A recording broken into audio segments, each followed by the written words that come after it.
শুভ সন্ধ্যা friends. আজকে আমি তোমাদের একটা সুন্দর জায়গার ভিডিও দেখাবো। জায়গাটা একটা সুন্দর একটা শিব ঠাকুরের মন্দির। ওইটা হলো শিব ঠাকুরের মন্দিরের নাম হলো বালুকেশ্বর ঠাকুর। তো এখানে আমি আজকে গেছিলাম, এই জায়গাটা তোমাদের আজকে দেখাবো।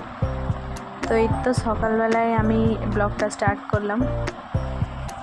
সকালবেলায় ছেলেকে আমি আলু পরোটা বানিয়ে দিয়েছিলাম টিফিনে। তো ওই জন্য ভাতের ভিতরে একটা আলু সেদ্ধ দিয়েছিলাম, তো ওই আলুটা দিয়ে ওকে আলু পরোটা বানিয়ে দিয়েছিলাম। তারপরে এদিকে মাছ ভাজাও করছিলাম দুপুরে রান্নার জন্য। তারপরে ছেলে এই যে স্কুলে চলে এলো। তারপরে ঘরে রান্না বান্না সব আমি শেষ করলাম। আজকে হয়েছিল ওই যে ভাকুর মাছের ঝোল, আর যে লোটে মাছ আছে লোটে মাছের ঝুড়ি হয়েছিল। এই রান্নাবান্না দুপুরে হয়েছিল। তারপরে এই যে দুপুরের লাঞ্চ হয়ে গেছে। তারপরে আমরা দুপুরে আজকে একটা নিমন্ত্রণ বাড়ি ছিল, ওইখানে গেছিলাম। যে মেয়ে, আমি আর ওর বাবা বেরিয়ে গেছিলাম। তারপরে ছেলে তো স্কুলে গেছিলো। তো এই যে আমরা সবাই গেছিলাম, ওইখানে আমার ননদরাও গেছিলো। তো এটা একটা শ্রাদ্ধ বাড়ি ছিল, শ্রাদ্ধ বাড়ির নিমন্ত্রণ। ঘরের থেকে একটু দূরে ছিল। তো এই যে এখানে প্রসাদ দিচ্ছিল আমাদের খেতে সব। এটা ঠাকুরের অনন্ত বাসুদেবের প্রসাদ। এটা যে আমার মেয়ে তো ঘরের দিয়ে খাওয়াই নিয়ে গেছিলাম, তো ওইখানে একটু অল্প অল্প খেলো ওইখানে। তারপরে দেখো জায়গাটা কত সুন্দর জায়গাটা। এটা রাস্তার ওই পারে একটা বড় নদী ছিল, ওইখানে সব এইসব কাজ করা হয়। হ্যাঁ, যেমনি কি এই যে পিতৃপুরুষদের জল দেওয়া, তারপরে লোকেদের বনমনি ঘাট কাজ, এইসব পুকুরে হয়। তো এই দেখো যে এখানে আমরা খাওয়া দাওয়া করছিলাম, জায়গাটা কত সুন্দর একটা আশ্রম, এটা আশ্রমের মতন। তো ওইখানে ওরা খাওয়া দাওয়ার ব্যবস্থাটা করছিল, সুন্দর ছিল জায়গাটা। এখন হয়ে গেল, আমরা এখন খাওয়া দাওয়া করে ঘরের জন্য বেরোলাম। তারপরে এই রাস্তায় আমরা একটা জায়গায়, ওইখানে যেহেতু ছেলেকে স্কুল থেকে নেব, তো আমাদের কাছে একটু টাইম ছিল। তো রাস্তায় আমরা ওইখানে একটা মন্দির পড়ছিল, ওই মন্দিরটাই আমরা গেছিলাম। এখন আমরা যাচ্ছি, তো ওর বাবা বললো যে এখানে একটা মন্দির আছে, এখানে একটু টাইম স্পেন্ড করি, তারপরে ছেলেকে স্কুল থেকে নিয়ে ঘরে যাব। এখন আমরা যাচ্ছি ওই মন্দিরটার কাছে, দেখতে থাকো। এই যে মন্দিরে চলে আসছি, দেখো বালুকেশ্বর টেম্পল। মন্দিরটা এত শান্ত ছিল জায়গাটার ভিতরে।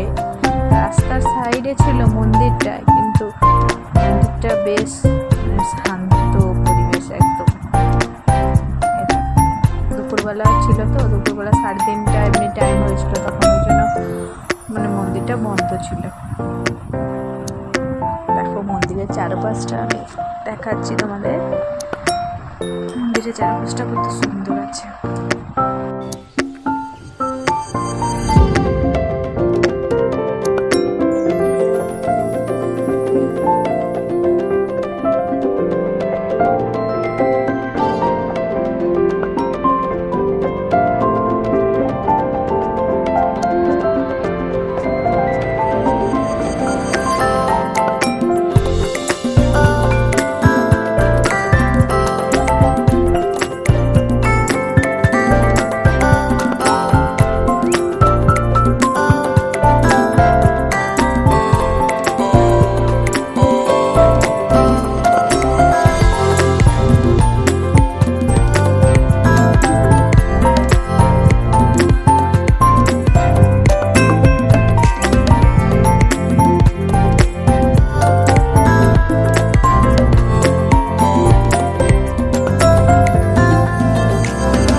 এই যে মন্দিরটা এরকম ছিল, দেখলেন সবাই মন্দিরের পরিবেশটা কত সুন্দর ছিল। তারপরে আমরা ঘোরা হয়ে গেছে, আমরা এখন বাইরে যাব ঘরের জন্য। আমার ছেলেকে স্কুল থেকে নিয়ে আমরা এখন ঘরের জন্য চলে যাব। ভিডিওটা ভালো লাগলে অবশ্যই লাইক করবেন, শেয়ার করবেন।